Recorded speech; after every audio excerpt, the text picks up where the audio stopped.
Video ni nampak macam kat luar negara kan? Bukan. Ni dalam Malaysia je ni. Geng, kau tahu tak geng? Ada orang jual burger, ikan siakap seko, burger ikan pari seko. Kedai apa ni? Bang, kedai apa bang? This one kedai pizza. Pizza ikan pari seko ada? This one kedai. Tak ada bang. Kita ada kita punya signature yang abang kena tahu. Sambal bilis kita. Jom. Saya tunjuk kat abang. Oh, tak ada yang Tak ada, seko-seko tu bang. Jangan bukan bang. Jom. Pizza. Pizza kita punya signature adalah sambal bilis dan juga kita punya cili tuna bang.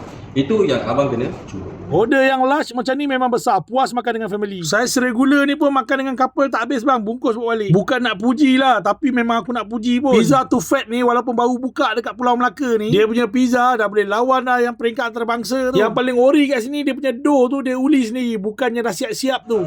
Dia tak tebal, dia tak nipis. Tak nipis, dia cuncun dia. Lepas tu tuna yang ni kan dia punya rasa tu. Flavor dia kuat. Dia naik tau. Ikan bilis pun Naik. Bang, ada 12 jenis pizza yang kau boleh try kat sini. Korang kena try, dah try mesti repeat. Dekat sini air dia pun best. Ada yang sejuk, ada yang panas. Memang terbaik lah. Aku pun tak sangka tau orang kita boleh buka pizza macam ni dekat Melaka ni. Semua merah putih dah macam dam dah. Yelah, dia orang main dam betul-betul lah. Sekali lagi nak paksa korang ni, ingat pizza, ingat Too Fat. Datang sini.